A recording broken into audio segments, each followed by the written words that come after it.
दोस्तों, सुज़लोन एनर्जी की बात करें, स्टॉक के अंदर आज फिर से गिरावट हुई है। कल 5% के आसपास की बड़ी गिरावट थी। यहाँ पे प्रॉफिट बुकिंग हावी हो गई है। रिजल्ट के बाद स्टॉक ने अच्छी खासी दौड़ लगाई थी, लेकिन अब बिकवाली का दबाव देखने को मिल रहा है। इसके बीच में यहाँ पे सुज़लोन एनर्जी के मैनेजमेंट की तरफ से बड़ा बयान निकल कर आया है। जेपी चलसानी का बयान निकल कर आया है। उसके क्या मायने हैं उसको समझने की कोशिश करेंगे और आने वाले समय सुज़लोन किस तरह से अपने बिजनेस को लेकर आगे बढ़ाएंगे, उसकी पूरी रणनीति यहाँ पे बताई गई है। और पावर सेक्टर को लेकर भी उन्होंने अपनी राय दी है, जिसको समझेंगे। इसके अलावा मोतीलाल ओसवाल इस समय दो स्टॉक को लेकर बहुत ज़्यादा बुलिश है और उसमें एक सुज़लोन शामिल है।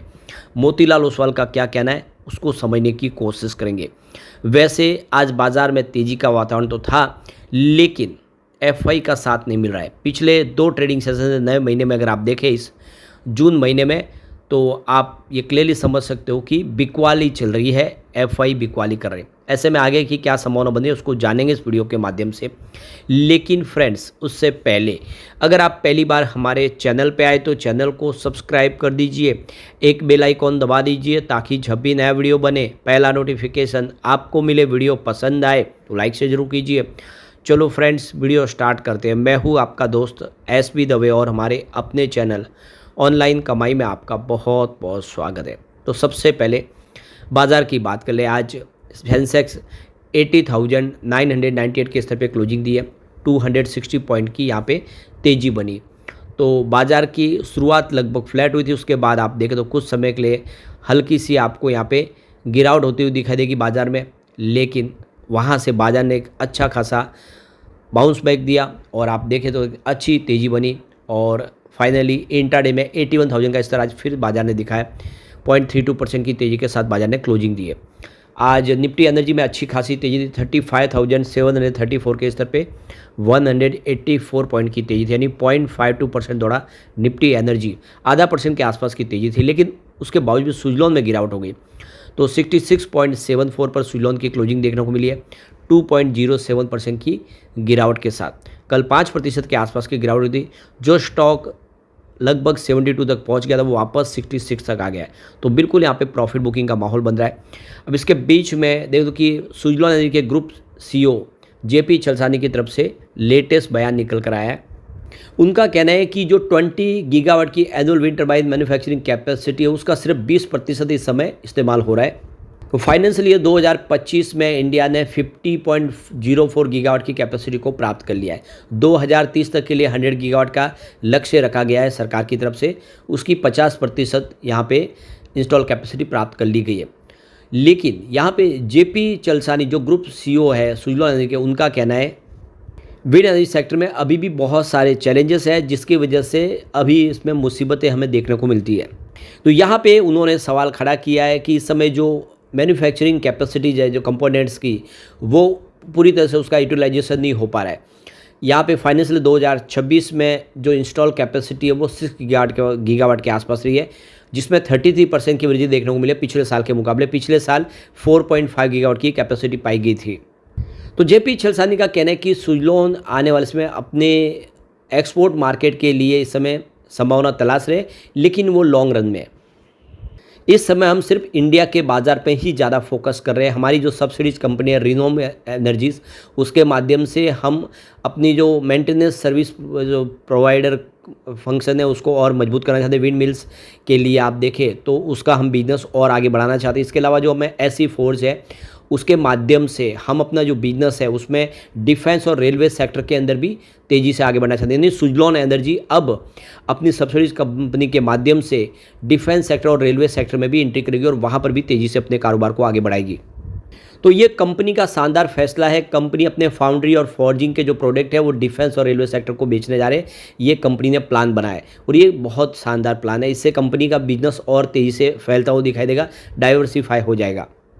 यहाँ पे जेपी चलसानी से पूछा गया कि इस बार जो Q4 है बहुत ही बेहतर रहा है और इसके पीछे क्या वजह रही, तो उनका कहना है कि यह ओवरनाइट में नहीं हुआ, इसमें बहुत सारी मेहनत और बहुत सारा समय हमारा लगा है, उसकी वजह से हम ये नतीजे देख रहे हैं। तो हमने पहले अपने जो फंडामेंटल इश्यूज़ थे उसको ठीक करने की कोशिश की है। पहला हमारा सबसे बड़ा टारगेट था और जो इंटरनल इश्यूज़ थे उसको हमने सुधारा। और हमने जो आप समझो कि हमारी जो कैपेसिटी थी आप देखिए 650 से लेकर 7 मेगावाट की, उसको बढ़ा के हमने 1300 से लेकर 1400 मेगावाट तक कर दिया। सेकंड, हमने जो कोशिश की वो हमारी बैलेंस शीट को सुधारने की। हमारी जो एक तरह से बहुत ज़बरदस्त कर्ज में जो कंपनी थी उसको हमने डेट फ्री कर दिया और बैलेंस शीट हमारी 2000 करोड़ के आसपास इस समय कैश की है, तो वो हमारे लिए एक बड़ा अचीवमेंट हमने किया। और तीसरा, अगर आप देखें तो हमने अपने ऑर्गेनाइजेशन को मजबूत करने के ऊपर ध्यान दिया। हमने एक मजबूत टीम तैयार करने के लिए और जो भी कंपनी के अंदर जो कमियां थी उसको दूर करने के लिए हमने कोशिश की। ये सारी बातें मिलके ही हमने ये रिजल्ट को प्राप्त किया है। और चौथी सबसे बड़ी बात है, हमने लॉन्च किया 3.15 मेगावाट का विंड टर्बाइन लास्ट ईयर, जो S144 के नाम से जाना जाता है। वो बहुत ज़्यादा सक्सेसफुल रहा, उसकी वजह से हमारा मार्केट शेयर बहुत ज़बरदस्त बढ़ा। ये हमारे लिए गेम चेंजर साबित हुआ फैसला। फाइनली 2024 में हमने 710 मेगावाट की डिलीवरी की और ये आप देख सकते हो कि इस समय हमने फाइनली 2026 में 1550 मेगावाट की डिलीवरी की है, यानी डबल। तो हमारी जो ग्रोथ रेट है काफ़ी बेहतर है और हम लगातार बेहतर कर रहे हैं।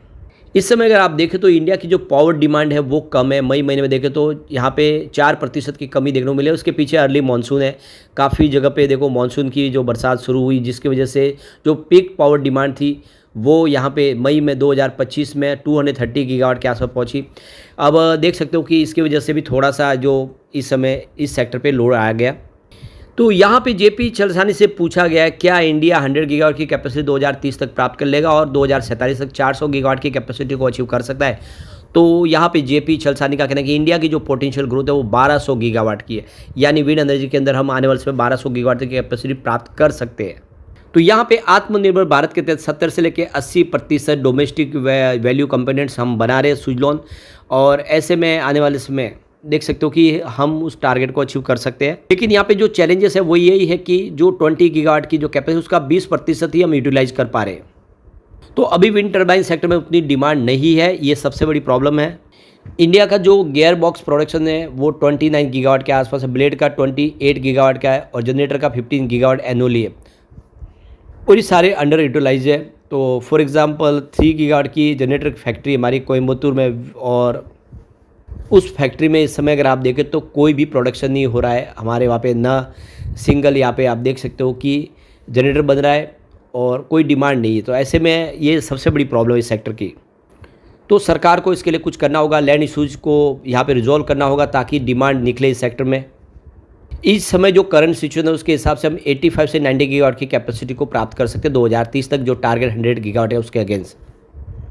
सरकार ने revise list of model and manufacturer यानी RLM जो रिफॉर्म लाया, जिसकी वजह से भी इस सेक्टर को डिमांड देखने को मिली है, जो आने वाले समय और बेहतर करता हुआ दिखाई देगा।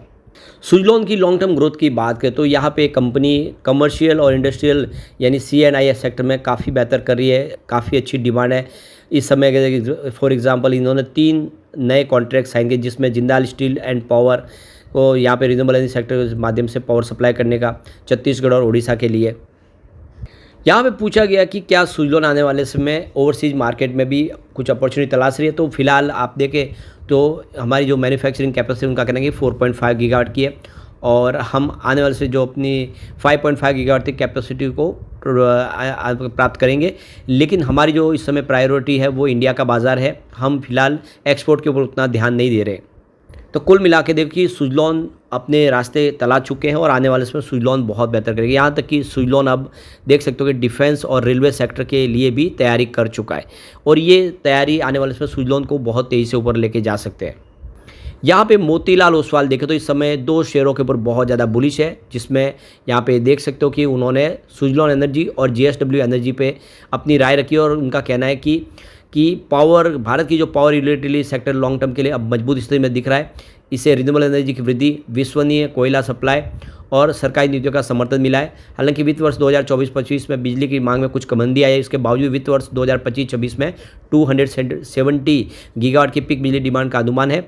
और पावर सेक्टर में पॉजिटिव आउटलुक को देखते हुए मोतीलाल ओसवाल इस समय 2 शेयरों के ऊपर बहुत ज़्यादा बुलिश है। मोतीलाल ओसवाल का कहना है कि भारत की यूटिलिटी इंडस्ट्रीज अब एक स्ट्रक्चरल मजबूती के चरण में प्रवेश कर रही है। इसमें रिन्यूएबल एनर्जी परियोजनाओं की मजबूत पाइपलाइन, थर्मल स्थिरता पर सरकारी जोर और बढ़ती ऊर्जा मांग शामिल है। वित्त वर्ष 2025-26 और इसके आगे निवेश और ऑपरेशनल विस्तार के लिहाज से ये सेक्टर अच्छी स्थिति में है।